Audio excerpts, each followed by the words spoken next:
All right, thanks, guys.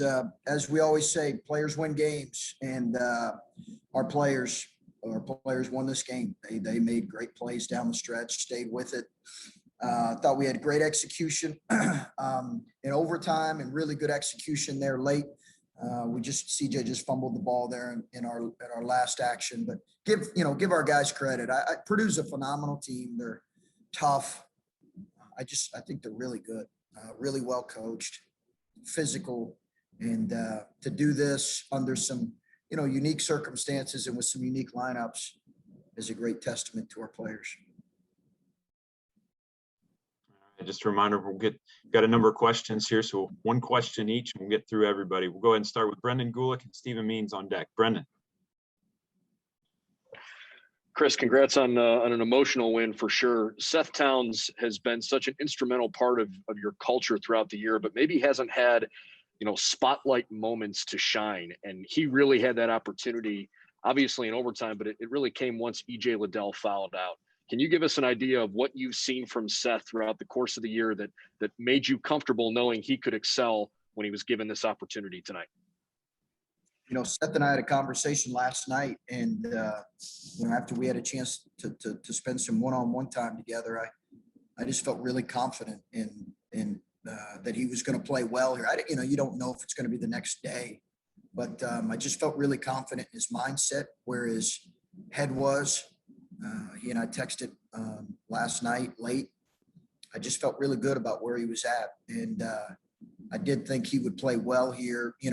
Whether it was a game or two from now or this game. And I give the kid credit, man. It's a great credit to him. All right, next up, Stephen Means with Patrick Murphy on deck. Yeah, Coach, could you just take us through what you were trying to get there with that last play of the regulation with CJ Walker there? Yeah, it's just a step-up action we ran. He just fumbled the ball.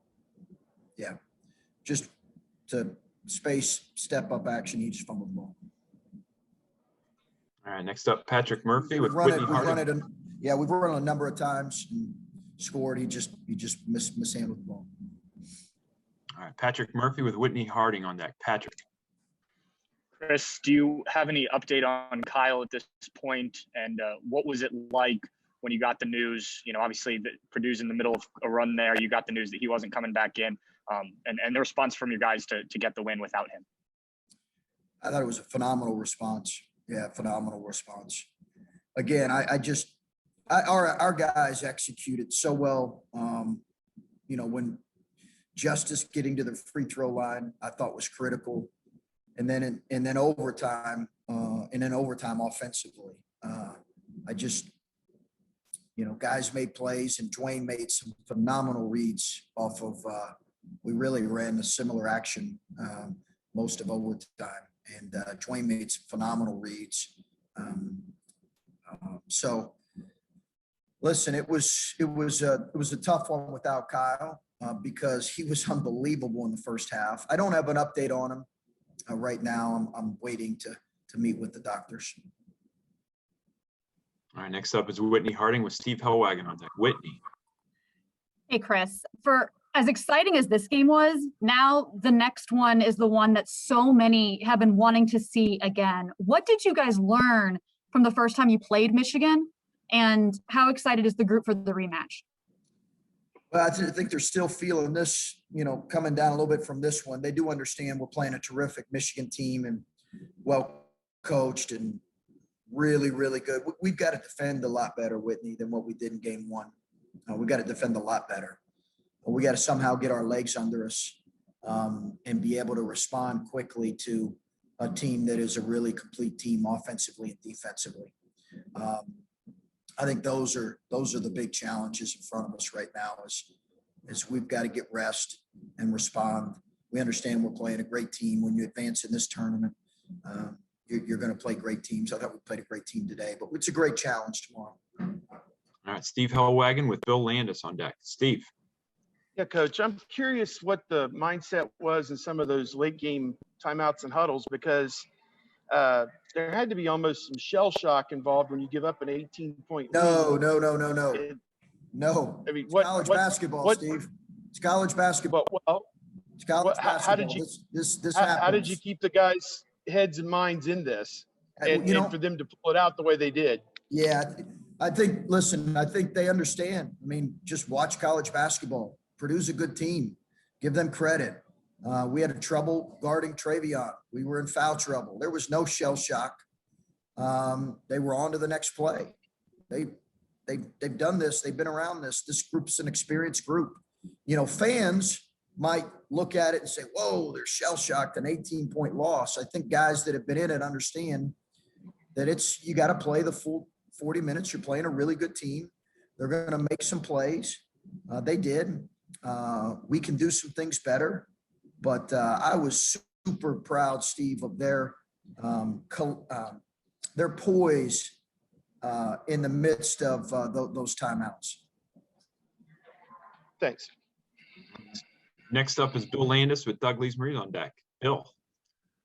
Chris, your bench was obviously big for you today, and you've got a very interesting collection there. You got a conference player of the year, a freshman who does finger guns, a kid who should be in high school. Like I don't think you break your roster down, starters and reserves, but that is like kind of a quirky, unique group. And I'm just wondering what it's like to coach them and then also see them on the floor in overtime together when you're trying to close out a Big Ten tournament game.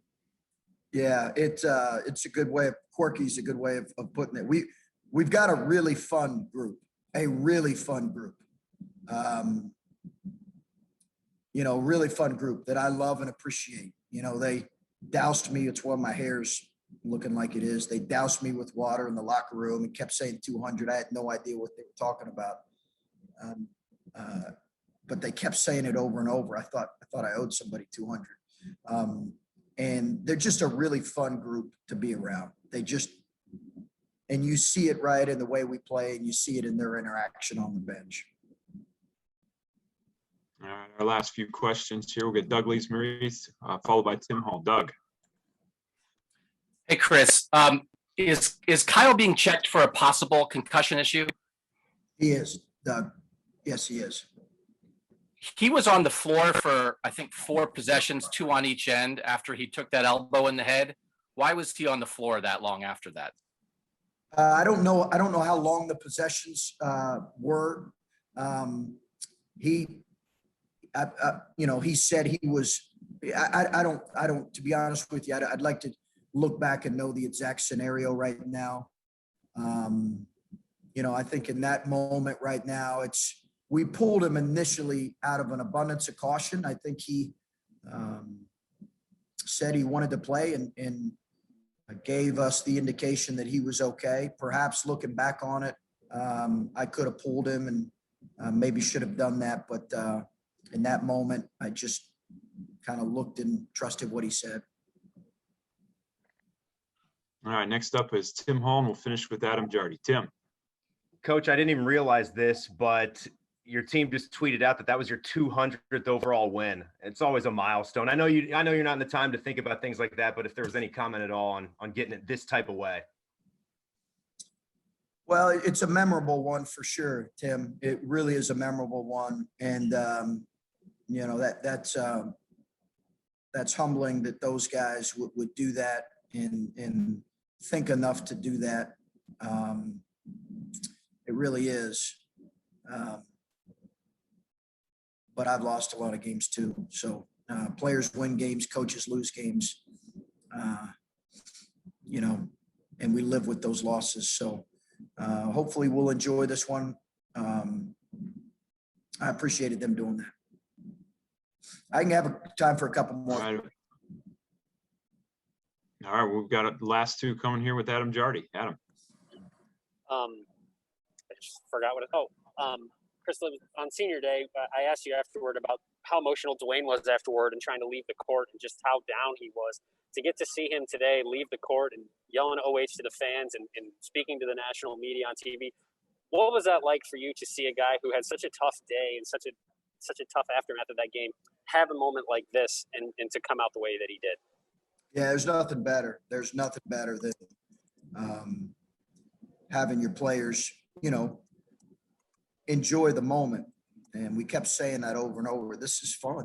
It's a road environment against a really good team. Let's play with smiles on our face. Let's enjoy it.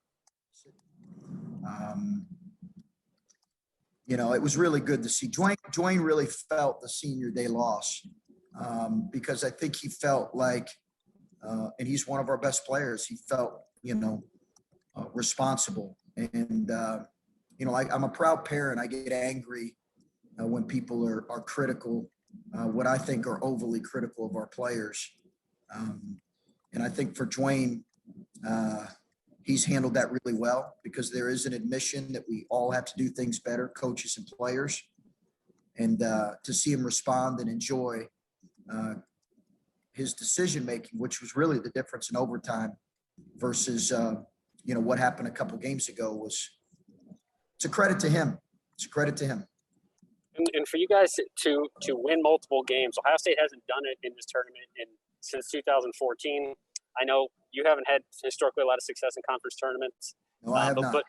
And we haven't brought that up until this point. But now that you've had this success and you're making a run here, what does that say about the character of this team and about maybe what this season ultimately will end up being remembered for, that you guys have been able to do something that your teams haven't done and Ohio State hasn't done in some time? Yeah, Adam, I think that, listen, I think as a coach, you're always looking and seeing, okay, what, you know, are there reasons behind that? Was it bad draws or, you know, something that I can do better in terms of preparation? We've obviously had a lot of close games in conference tournament play. Got to the semifinals our last year at Gardner-Webb, but I think as much as anything, what I've said all along is that this is a special group. And I said it to you guys last week when we were in the midst of a tough stretch and I felt like we were playing well at times. We just weren't able to complete some games and we need to do some things better. But it's been a special group all year. It has been a really special group. And for us to do some of the things we've done that I think, quite honestly, people weren't sure that we could in this year has been rewarding. And you know, I'm so hungry to continue to do it with this group because they're fun to be around every day.